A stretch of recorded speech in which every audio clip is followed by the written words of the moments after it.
Zoom. Hello and welcome to Dear Old State Update, brought to you by Penn State Sports Night. I'm Julia Henry, joined along Harlan Pena, bringing you the latest about Penn State sports. Over the past couple weeks, our beat reporters have been covering a variety of Penn State sports, from men's basketball season opener to men's soccer season finale, and everything in between. The Dear Old State Update starts now.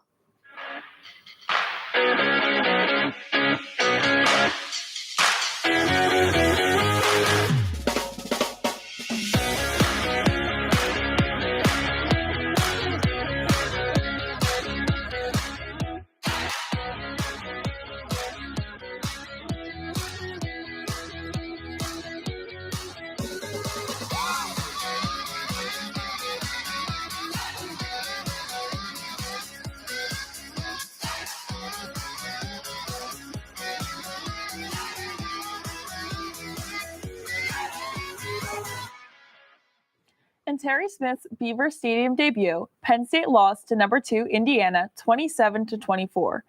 Holding a lead with under 2 minutes to go, a toe-tapping catch led the Hoosiers to victory. Kaylee Tallman and Chase Fisher are in the studio to break down the matchup. Thanks, Julia. Yeah, another brutal loss for Penn State to Indiana. History just keeps repeating itself for the Nittany Lions this season. And I can tell you from being on the sideline, the feelings of hope and defeat were equally felt throughout that game. Chase, it didn't look too good to start off, even though they got it very close there at the end, putting themselves in a position to win. But that first half, that was definitely not the case, particularly at the end there when Kaytron Allen fumbled the ball in the Indiana red zone there to give Indiana that easy touchdown to make it 17-7 going into halftime. What'd you see in that first half? Well, yeah, I mean, obviously that turnover and subsequent touchdown made the score seem a lot farther than it was. But again, it's kind of been the same song, different verse for Penn State offensively. You saw a lot of that old Penn State offense in the first 30 minutes there when it came to just the drives. Punt, touchdown, fumble, end of half. And, they were not really aggressive in that first half at all. They punt from their own territory because Grunkemeyer took a sack there, really killed field position there. They could have had an opportunity, much like the Ohio State game the week before, to really get those opening drive points. They were unable to. Then you want to talk about later, that last drive there just seemed a little wonky. You run the ball a couple of times and then you push the ball downfield, you run out of time, and it's just kind of complexing why Terry Smith, why Andy Kotelnicki kind of chose some of those decisions. And Ethan Grunkemeyer, that offense was really predictable in those first couple of drives. It was a lot of run, pass. And, when Indiana's expecting that, one of the best defenses in the country, they're expecting, you're going to give the ball to Kaytron Allen as much as you can, not try to make your quarterback making just his only third start of the year throw the ball that much, and you force them into third downs. Of course, they're going to sell out for the pass whenever you stop Kaytron Allen those first couple of plays. Yeah, predictable has been a word that's been used numerous times to describe this Penn State offense throughout the season and also in past years, especially in the James Franklin era. And one thing about Indiana's defense, I feel like they've been underrated so far this season, and they're going to take advantage of your turnovers. They did that in that last final drive of the first half. They're giving them that significant lead. But the second half was a different story for this Penn State team. I don't know what was said in the locker room. They came out with that interception. Grunkemeyer threw an interception there, and you kind of thought, all right, same old story for Penn State football here. Indiana's going to run away with it, similar to the way Ohio State did in the game the week prior, but they didn't. And I want to give credit to 3 players for that happening. The first player being Ethan Grunkemeyer. He didn't have a perfect game. He was 22 of 31, throwing for about 250 yards. But he looked so confident in a way that I don't think I've seen Drew Aller look that confident in the past year in that second half. You saw a lot more plays going down the middle of the field of about 25-yard completions that got them down the field that I don't think has been called at all. And Terry Smith actually in media afterwards said, he got asked, okay, where did that vertical passing game come from?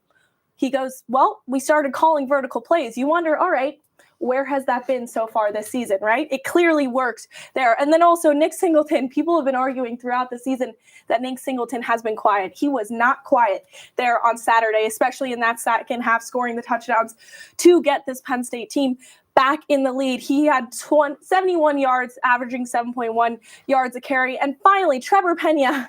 The receivers have been a problem for Penn State for the past couple years. Even so far this season, they brought in almost 3,000 yards of receiving this year, thinking that that might increase the production. It hasn't so far this season, but it did with Trevor Pena in that game, especially in the second half. 99 yards and 6 receptions. So you think, all right, Penn State has a 24-20 lead with 1:51 to go there in the second half. They can close it out, right? No. So we got to talk about that last Indiana drive there, the beautiful toe-tapping catch. Here's a picture of it right here. You can't see his feet, but they just made it inside the line. Tell me what you saw on that last drive. So, yeah, just being up in the booth and calling that game and just seeing that drive take place, it's just, okay, here we go again.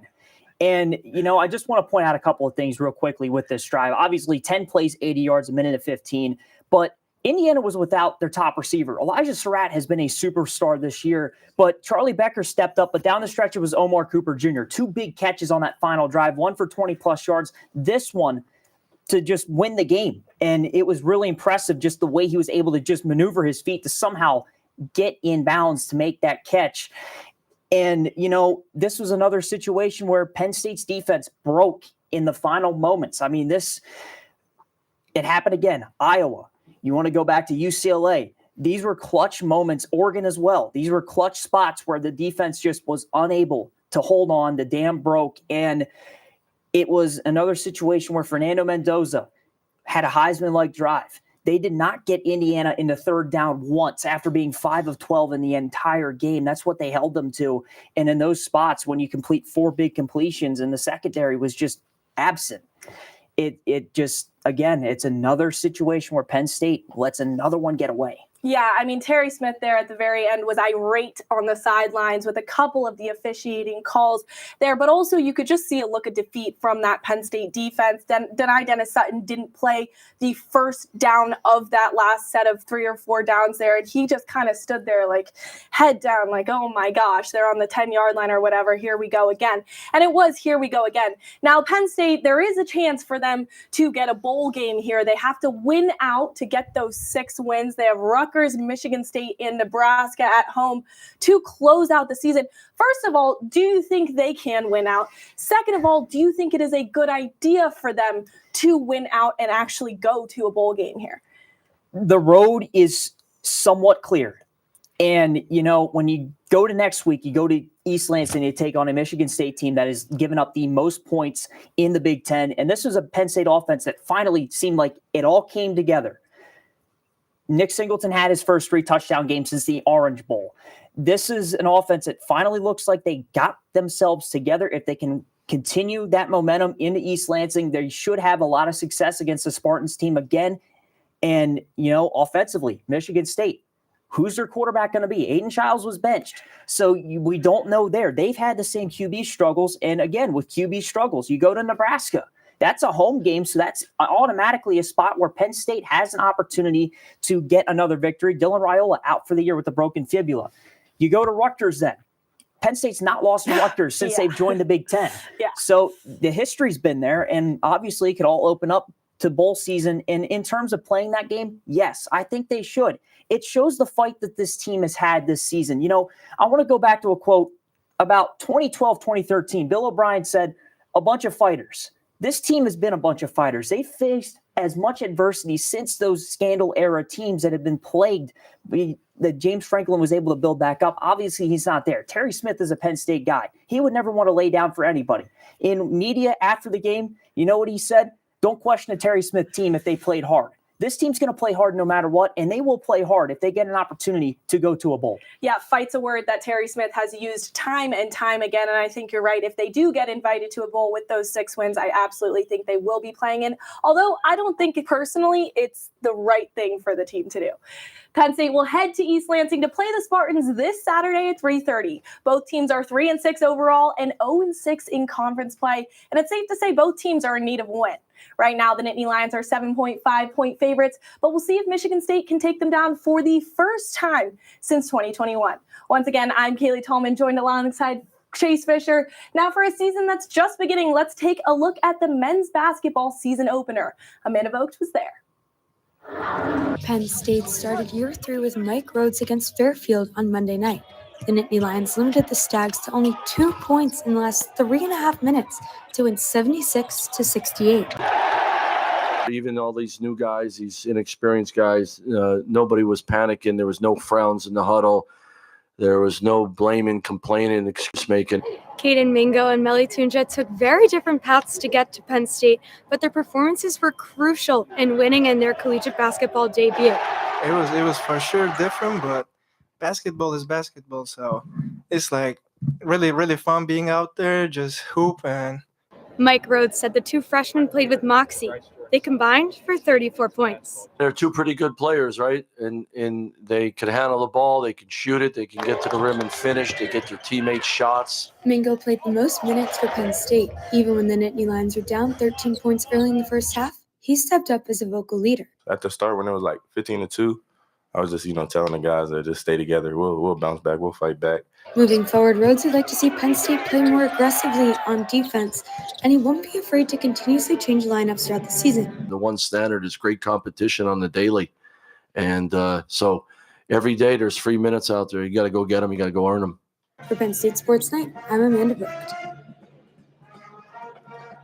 Well, we got our first look at Penn State men's basketball last week, but Penn State defeated New Haven over the weekend, and tomorrow it plays Navy. With a lot of young talent on this roster, Maya, what have been your first impressions? Well, Amanda, it is safe to say that I am pleasantly surprised with this team. They're the youngest team in the Big Ten with 8 freshmen on the roster, 2 of those being the team's superstars with Caden Mingo and Melly Tunja really leading the team right now. And Mike Rhodes spoke to this a little bit last week, but he says how beneficial it has been to have 3 guys on the team who can play the point. That includes Mingo and Tunja, and then also returner Freddie DeLeon. All 3 of those guys have been putting up great performances, and we're only 2 games into the season. And yeah, and now Melly is one of 4 international players on this roster. It's a little bit of a different approach that Mike Rhodes and the coaching staff took this offseason. They looked for the best players in the world, not just the country, where Caden Mingo was the highest recruit ever rostered by Penn State. And so I think that has been really interesting to see how they're adjusting to collegiate basketball. Melly has gotten a lot of the minutes, and Yvonne has gotten in there a little bit as well. The other 2 have yet to really get a lot of playing time on the court. Granted, it's only been 2 games, but Mike Rhodes is not afraid to change up these starting lineups, and he says that's kind of his game plan moving forward, because the amount of experience that they get is going to help them down the stretch, especially because of the beast that the Big Ten Conference is in. Penn State missed the Big Ten tournament last season. The rules have changed a little bit, and every team will have an appearance at that conference tournament at the end of the season. But today, Mike Rhodes was saying someone who's returning, sophomore Dominic Stewart, is really been impressive so far. He looks a little bit more confident shooting threes, had a bunch of them against New Haven on Saturday. Maya, what have you noticed about his development from year 1 to year 2? Well, I can really attest to his development. Mike Rhodes did talk about him a lot last week, saying that he was the most improved player over the summer. And we both really saw that last year. He was a freshman, getting a couple minutes in here and there, but he did seem kind of timid. This year, it's like a whole new player on the court. He's playing very confidently. And like you said, the threes, he might be the best 3-point shooter on the team at the moment. At least as of now. Yeah. And now the team is going to face Navy tomorrow, like you said. And these teams have not played each other in 40 years, which is kind of insane. But to speak to Navy just a little bit, their 5 starters are returners from last year. So this is going to be another veteran team that Penn State is facing, just like Fairfield. Yeah, I'll be really interested to see what that starting 5 looks like for the Nittany Lions tomorrow night. But Mike Rhodes said today that this is going to be a test a little bit similar more to how they played against Fairfield. They beat New Haven by over 40 points. It was a little bit of a down-the-stretch comeback for the Nittany Lions against Fairfield, and expecting more of that similar defensive style that Fairfield came at them with. So I think that's something that it's a good test to build off moving forward. But it's going to be a pretty interesting showdown, and it's Military Appreciation Day, so a fun matchup overall. Tip-off against Navy is 6:30 tomorrow night. Stay tuned for more of our game coverage. Before we head over to Red Call, where the Lady Lions are still undefeated, let's take a look how Penn State field hockey finished out their season. Today, Penn State field hockey is taking on Rutgers. This game is pivotal as it determines who makes it to the Big Ten tournament. Penn State field hockey is ready to take the turf on a crisp Halloween day to face off Rutgers. Rutgers starts off strong in the game as they rack up 3 almost immediate goals in the first quarter, nearly shocking Penn State to the core. Was it the cold that slowed them down, or was Rutgers truly an incredible force? While this is a pivotal game for the whole team, it's also extremely important to the seniors who may be playing their last game at home. Penn State was able to get it close to tied at a 2-3 score by the third quarter. Seniors like Ella Jennis played hard to try to win this game for Penn State, consistently carrying up the sidelines and maybe even playing too aggressive, where there was a penalty stroke called for Rutgers. Rutgers was able to drain this shot against Abby DeVerka, getting the score to 4-2. While there was still a lot more game to be played, it almost seemed impossible for Penn State to tie or win this game with how dominant Rutgers has been.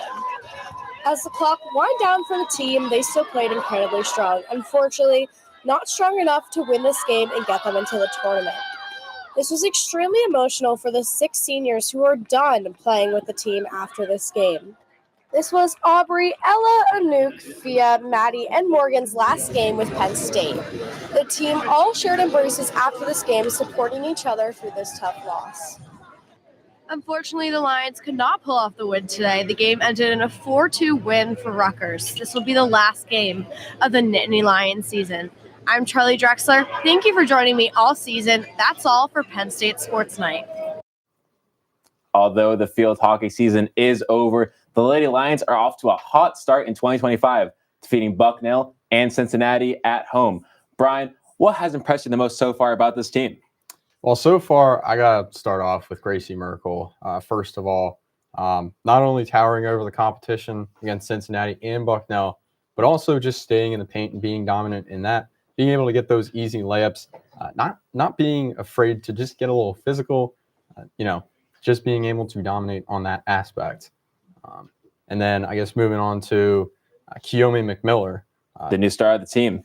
Yeah, I mean, safe to say she is probably the big impact player. Coming in from Rutgers and now having a huge impact this season, 22 points per game in her first 2 games. Not only has she put up a lot of points, she's been a bit flashy too, as well, on defense and on offense, as we saw in that huge game, that huge play against Cincinnati, where she stole the ball on the far sideline, came up, dribbled down the court, was able to spin off a defender and go in there for that easy 2 layup. That was really huge for her. And then, of course, she's 1 for 7 on 3-pointers this year, but, obviously her 4.5 steals per game. If she develops from beyond the arc, she could be a real 3-and-D player. Well, not just 3-and-D as well. I mean, just her playmaking as well has shot up so much from last year. I mean, you can look at the graphic right here. 3 assists last year, now up to 6.5 assists this season as well. I believe it's up to 7 now after what happened against Cincinnati. And then also is playing great defense against Cincinnati as well. Maya Perry had 31 against Lehigh Valley. Against Penn State, she only had 18. That's a drastic drop-off and shot way worse against us. So the defense is definitely getting there too. And then we look at our defense as well. We are still giving up those points. We're giving up the 3rd most points in the Big Ten right now. Same thing happened last year. But the turnover margin has definitely been there. A lot of steals, a lot of those fast break points that you mentioned when she had that incredible, spinning move to the layup. That was incredibly huge for them. And then also 3-point shooting is where this team can really accelerate. When we look at someone like Mariah Murray, she went 5 for 10 against Cincinnati. And that was so crucial for them, having those 3-pointers just going all the time. I mean, look at the graphic right here. 7th among qualified players in the Big Ten in 2024 for 3-point percentage. And that has carried on for the past 2 years as well. She has been on fire. Once again, I just mentioned 5 threes against Cincinnati. They were all huge, but she wasn't the only one draining threes out there. You also have to look towards Victoria Ronnie Sevlevich. My God. But yeah, no, she's been incredible so far for this team. Shot 2 for 3 for 3-pointers in both games against Bucknell and Cincinnati. And that's been so crucial for them as well. Because last year, when it was Gabby Elliott running the offense, there's a lot of those inside moves, a lot towards Merkel, and that made her game get a little bit more pressure than you'd like. When now this year, when Merkel got the ball in the post a lot, you saw her have a lot more opportunity to pass it out And actually, it led to a lot of victorious three-pointers as well. Yeah, Murray really was far and away the best in three-point production last year for the Lady Lions. But, now having that help potentially in Ronnie Sevlievich is absolutely key for the Lady Lions, and especially for Mariah Murray, with the Lady Lions continuing to improve from beyond the arc. But tip-off against Coppin State is at 11:30 Wednesday morning. Stay tuned for more of our coverage. Now over to the desk for a quick hockey update. I am joined with hockey beat reporters Nate Johns and Isabella Sposato. So Nate, let's start with the men's. Penn State is ranked number 5 and has just gone on a huge road win, playing 4 games in just 2 weeks. Nate, what happened on the road and what is there to look forward to with this team? Well, the thing we're going to look forward to is the return to Hockey Valley. But before that, we got to kick it back to Halloween weekend. Penn State did what not a lot of Nittany Lions teams are able to do in any sport, and that's go into Columbus and win. They swept the series over then number 17 Ohio State before taking a road trip to East Lansing, which was slightly less good. They got swept by the number 1 team in the country, losing 5-0 on Saturday. So the Nittany Lions able to conclude a long and arduous road trip, and they will be back at home Friday night and Saturday night to take on the number 2 Michigan Wolverines. And with Saturday's game, it's going to be special because it's going to be their annual teddy bear toss. And the number 1 thing for Penn State to look out for is playing smarter, because Guy Gadowski said at media today, they played hard. They didn't play smart. That's the number 1 thing they got to clean up before they meet the Wolverines. It's going to be a great game Friday and Saturday. So now let's switch to the women's. They're ranked number 6, still undefeated, 12-0, after beating Robert Morris this weekend. They're on a hot streak of 3 shutouts between Lindenwood and this past weekend. Isabella, what or who do you think is contributing to the success of this team? First of all, we have to acknowledge goaltender Katie Desai's phenomenal performance as goalie so far. As a senior, she has a .947 goal save percentage and has only allowed 8 goals since the season has begun.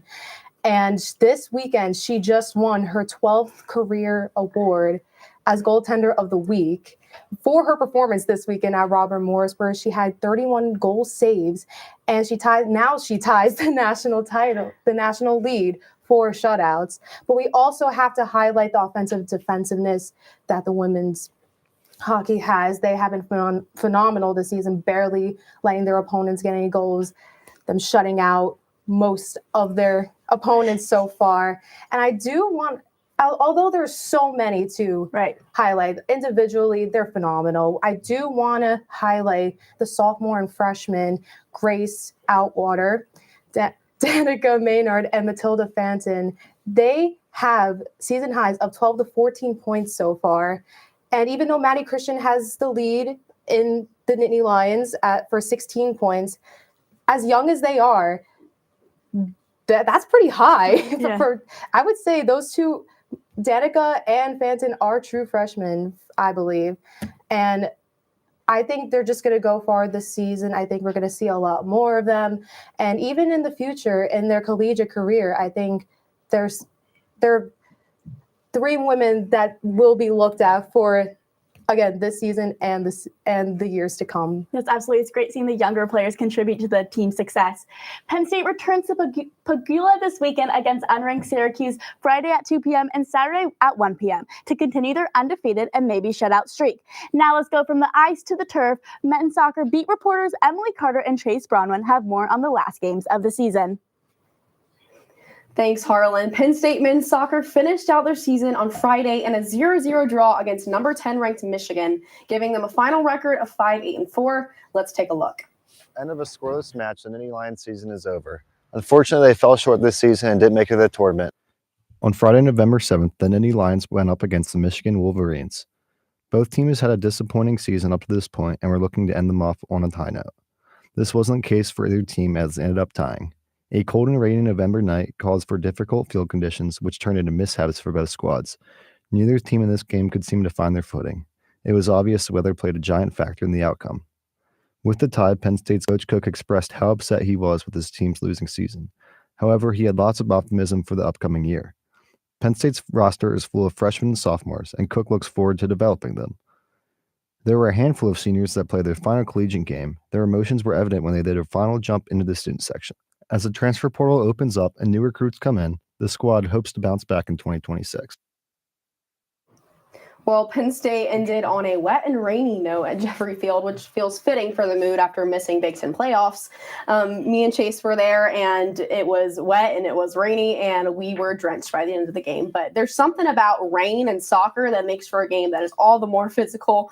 And that's one thing that stood out to me there is that game, there was a lot of physicality. There was strong defense, and it got chippy as it went on. We saw some yellow cards and some more vocality as some plays were called that they didn't quite agree with, but they played a really strong defensive game. That backline really held it down strong in order to force that 0-0 draw. Overall, that really just stuck out to me there and spoke to the resilience that they've had all season long. Again, you can't talk about this team without talking about resilience. They played hard till the end, which is hard to do when you're in your last game of the season. You know it's the end, but yet they played hard to the end. And again, they had a really resilient defense there. And I also just have to point out that they started their 17th unique formation of the season, is switching from their normal 4-4-2 to a formation of 5-3-2. And again, just speaks to their overall creativity and just adaptability that we've seen throughout the season. That's not an easy thing to do, and it's been really interesting to see them experiment throughout the season overall. But Chase, tell me, what are some things that stood out to you from this matchup or that are maybe consistent with things we've seen throughout this season? Yeah, to your point, they're still trying to figure out their identity on offense. As for defense, they've looked really solid the whole year. All the games that we've been to, they've held their opponent to under 2 goals, which is really good. They have a really nice young core, and on defense, They look spectacular. Offense is a totally different story, and that might have to do with the rainy conditions that we saw Friday night. It wasn't the ideal weather for a soccer game, but they made do with it, and the offense just wasn't moving the ball down the field as they haven't all season. Absolutely. I mean, we've seen those issues with momentum and just finishing throughout this season, and that was no different here. However, let's dig a little bit deeper into that and just ask, what even are some of those themes and trends that we've seen this season that have just shaped the identity of this team as a whole? Yeah, to be honest, if I had to say one sentence to describe this team's season, I'd say really good defense with a pretty stagnant offense, as I just mentioned. But one bright spot that I want to point out is goalie Jonathan Evans. Absolutely. He's been spectacular and really the biggest part of this young core. They're such a young team still. They only had 5 seniors leave, and I think they're pretty optimistic about the future that holds for them. But just wasn't a great season. And Coach Cook even mentioned how he was pretty disappointed in how things ended, especially offensively. They went the last couple of games without even scoring a goal, and it wasn't a great showing by the team. Yeah, absolutely. It's definitely upsetting. As Coach Cook said in media, it's really hard on the team. And like you said, the identity of this team this season has been youthful. It's a young team. Nearly 50% of the Penn State men's soccer team is underclassmen. And a lot of those underclassmen have logged some key minutes and made some big moves in these past matchups. I mean, Jonathan Evans, as you said, who has been the difference maker in so many games this season, or even just looking back to that Michigan game where they started freshman Matt Eager, where he really held down that back line and played a really strong defensive game. But overall, just looking at that youthful core, it provides a lot of hope for the upcoming season. And I'm really excited to see what they can do once they start settling into those roles, building that confidence, and again, just finding their roles on this team. It's going to be really interesting to see how they grow from here. But with that being said, what are some of the things that we're going to need to see them do in order to, make it big next year and to really make some big steps? Yeah, as we already mentioned, they have a pretty young core, so I think they just need to continue to develop that young core and build around specifically goalie John Evans. They have a really good defensive personality, and they have to continue that. And I think they have to either hit the transfer portal or open recruitment for new players to come in and build around the young core and just get some scores. They're very great defensively, but offense just isn't there. So if they can just open up the portal to some players and get some, they'll be a lot better off next season. No, I totally agree with you there. And, the conversation of recruitment in the portal is one that's always going to be touchy, one that's always going to be controversial. But I think what Penn State might need is to have that reliable scorer that they can depend on. Again, they've struggled to capitalize on opportunities this season, especially set pieces. And to have somebody come in that can be their reliable force and really just finish and get points on the board, that'd be huge for them. So as controversial as it is, I think Penn State, they need a scorer. They need somebody dependable. They need somebody that they can rely on. Well, that's all for us, but we'll look ahead to this week's schedule. But first, let's recap last week's top plays. Coming in at number 3, Kaden Mingo grabs the rebound, passes it up the court to Melly Tunja, who slams it in for the dunk. Coming in at number 2 after a 30-second rally between Rutgers, it's Jillian Grimes with the save, and it's set to who other than Kennedy Martin with the kill. Rutgers can't get it. Coming in hot at number 1, Keely McMiller grabs the steal from Cincinnati, dribbles into the lane, spin move, right-handed layup up and good. Looking ahead into this week's matchups, men's basketball hosts Navy for a military appreciation game on Veterans Day tomorrow night, and women's basketball faces off against Coppin State in a matinee matchup on Wednesday. Women's hockey begins their series against Syracuse Friday afternoon after a bye week, and wrestling returns to the BJC Friday night against Oklahoma to open its season. Men's hockey hosts number 2 Michigan in a Big Ten matchup series this weekend on Friday and Saturday night. Also on Saturday night, their annual Teddy Bear Toss after the first period, as well as women's volleyball traveling to take on the Minnesota Golden Gophers on Friday. Then Penn State football will travel to Michigan State to spar with the Spartans, beginning at 3:30 on Saturday. Announced earlier today, women's soccer has made it to the College Cup for the 31st time in a row. They will be hosting Army this Saturday, November 15th at 5 p.m. For more content, be sure to follow us on Instagram and X. Look for weekly sports updates and packages here on YouTube. For everyone behind the scenes, our beat reporters, and our producers, for Harlan Pena, I'm Julia Henry. Have a great night.